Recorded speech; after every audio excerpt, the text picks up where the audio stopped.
dice Iván Olano Duque, escritor caleño. Desde antes del triunfo electoral de Gustavo Petro y Francia Márquez en junio de 2022, ya se discutían las amenazas de un golpe de Estado.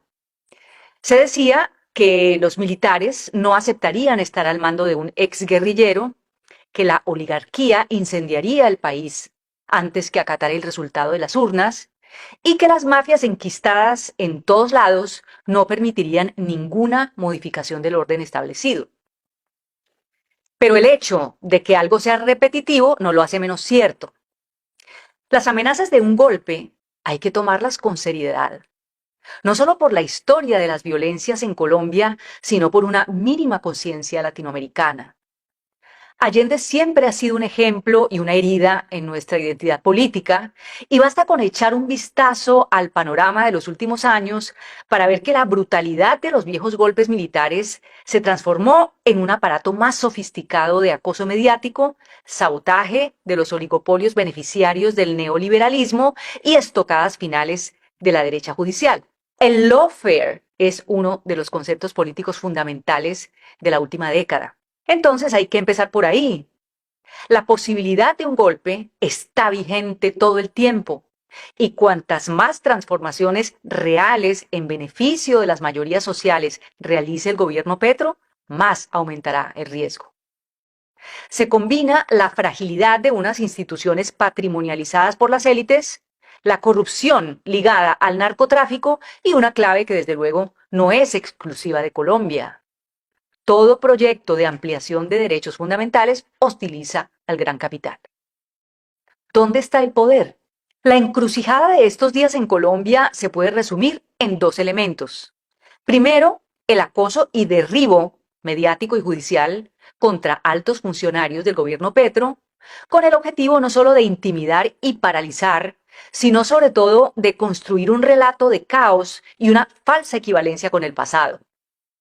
Los grandes medios de comunicación y la derecha reaccionaria arraigada en instituciones estatales no dejan de explotar una de las consignas universales del statu quo. Todos son iguales. El segundo elemento es la disputa por la renovación de la Fiscalía General de la Nación, que es el principal ente investigador y acusador de la rama judicial. En la Constitución colombiana se establece que su dirección es elegida por la Corte Suprema de Justicia a partir de una terna enviada por el presidente de la República. De este modo, aunque la última palabra la tienen los magistrados de la Corte Suprema, la dirección de la Fiscalía es un reflejo indirecto del voto popular. La disputa consiste, pues, en que hay gente que aún no acata el resultado de las elecciones y no están dispuestos a que llegue una nueva dirección a la Fiscalía a partir de la terna de mujeres, todas con experiencia en defensa de derechos humanos, presentada por el presidente Petro. Y entre tanto, el saliente fiscal Francisco Barbosa, quien no ha dejado de proteger a Uribe y encubre además a funcionarios denunciados por nexos con el narcotráfico, aprovecha sus últimos días de poder para amenazar a funcionarios, insultar al presidente y difundir la idea de que su gobierno está a punto de colapsar. Estos son los dos elementos que han prendido las alarmas de un golpe de Estado en Colombia y nos hace preguntarnos de nuevo, ¿dónde está el poder? Las derechas nunca se repliegan, ni son estructuralmente derrotadas. Parten de la convicción de que todo les pertenece desde siempre y para siempre. Y aun cuando parecen en una posición de debilidad, al perder excepcionalmente algunas elecciones, por ejemplo, se atrincheran y empiezan la ofensiva desde todos lados. Las izquierdas, en cambio, partimos de una derrota estructural. Nuestras trincheras son casi anecdóticas. El eventual triunfo electoral es tan emocionante precisamente porque es frágil y el único escenario que por definición nos pertenece es la movilización social. Esto es incluso más cierto en Colombia, pues fue el ciclo creciente de movilizaciones de la última década lo que condujo al primer gobierno popular y de izquierdas de su historia. Un recuento muy breve. Manifestaciones estudiantiles de 2011, marchas de apoyo a la paz de 2012, gran manifestación por la paz del 9 de abril de 2013, paro agrario del mismo 2013 e inmensas movilizaciones para restituir en su puesto al alcalde de Bogotá a finales de 2013 y principios de 2014.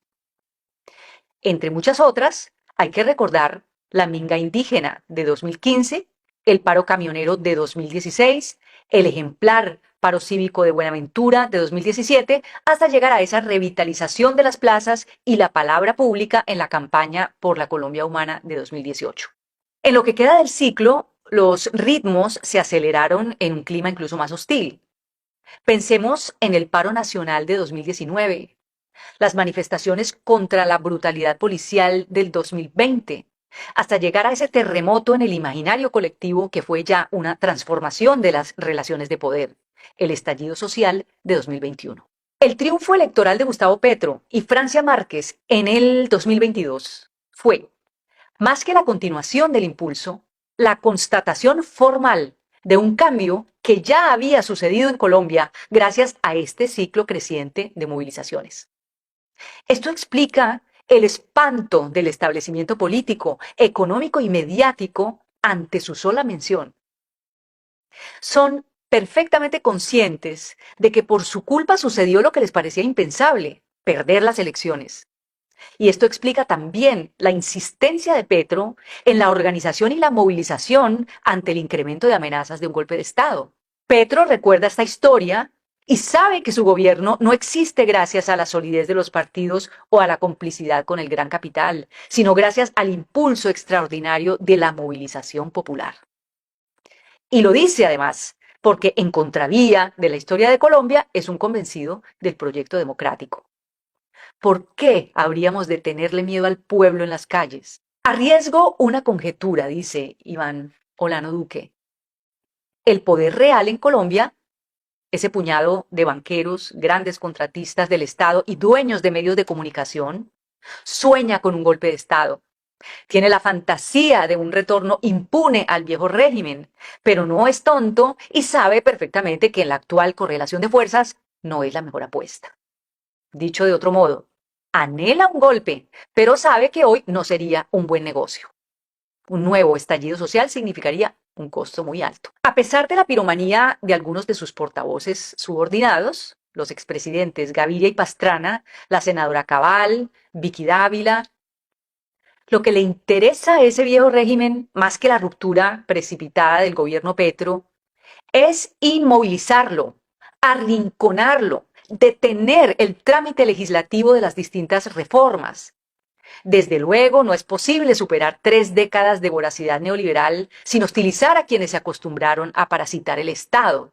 Hay mucho dinero en juego en la reforma a la salud, en la pensional y laboral, por mencionar solo 3, como para que seamos ingenuos. Tienen todas las opciones sobre la mesa, pero el mejor escenario para ellos sería que el gobierno Petro se repliegue en el ataque mediático, se desgaste a la defensiva en los ataques judiciales y termine su mandato en un aire de frustración e impotencia.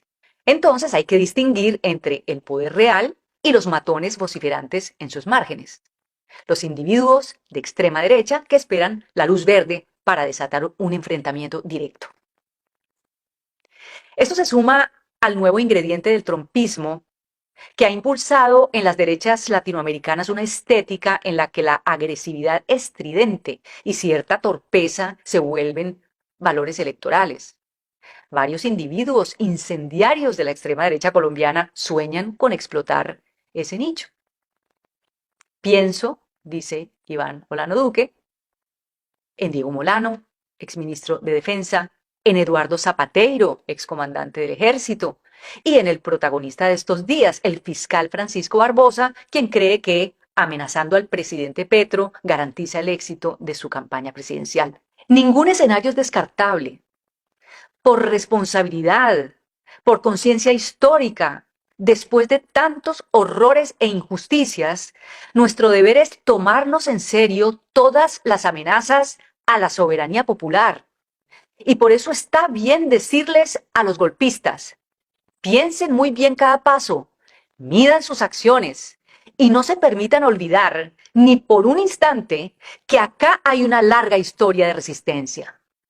El primer gobierno popular y de izquierdas de la historia de Colombia se forjó en las movilizaciones. Allí radica su poder, la garantía de su continuidad y la clave de sus conquistas.